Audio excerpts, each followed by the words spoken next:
members of the media here today.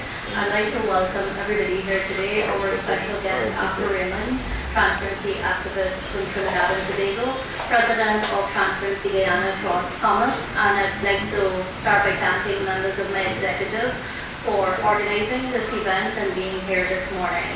We released a statement yesterday, so I wouldn't read all of it, but I'll touch on some of the main points since you would have already gotten it. The Guyana Press Association joins with journalists around the globe in observing the World Press Freedom Day under the theme, Keeping Power in Check, Media Justice and the Rule of Law. We believe that this theme transcends all influential actors in government, business, and civil society, although when one speaks of power, one readily thinks about political actors. The Guyana Press Association is cognizant that in our society, lines of power, authority, and decision-making in the media are blurred by shared interests, goals, and objectives.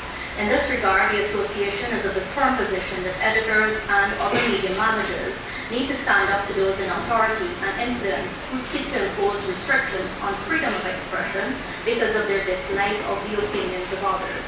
Readily coming to mind is the decision by the state-owned and government-controlled Guyana Chronicle to discontinue the contributions by the two columnists, Professor David Hines and trade unionist Lincoln Lewis.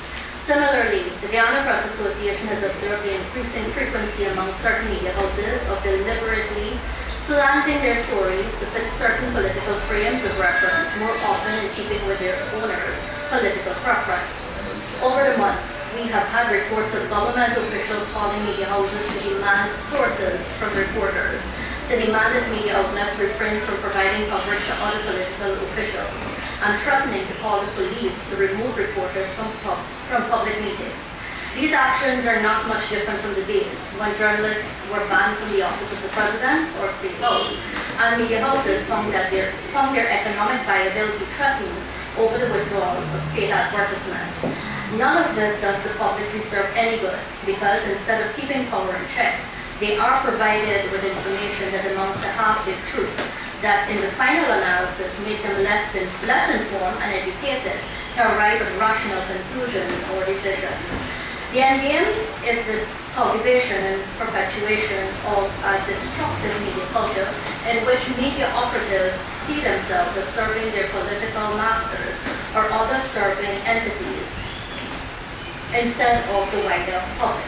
The GPA believes that truly independent media is vitally necessary to guard against human rights abuses, electoral malpractices, lack of transparency and accountability, and gender-based inequities. Our association takes the opportunity to publicly urge the government of Guyana and the opposition to discuss and arrive at a consensus to delete from the proposed cybercrime legislation provisions that will amount to the institutionalization of criminal defamation. Those provisions, we contend, must be removed because they are not in accordance with the global shift towards the removal of criminal defamation from the law books of several countries, and these include a number of Caribbean countries. Guyana will be retrogressing instead of progressing by entrenching the criminalization of freedom of expression if certain sections of the cybercrime bill are enacted into law. World Press Freedom Day 2018 allows us the opportunity to call on media workers and Guyanese of all walks of life to zealously guard against fake news operations, especially on the internet. While the GPA promotes and is vigilant against anyone trampling on the sacred right of freedom of expression, we shall not allow the profession of journalism to be smeared by those who promote themselves as the local guardian under the guise of being a media outfit. The GPA will seriously consider whether in the interest of the promotion of high-quality journalism, we shall have to name fake news outlets in an effort to protect unsuspecting members of the public from being duped or adversely influenced by fabricated content.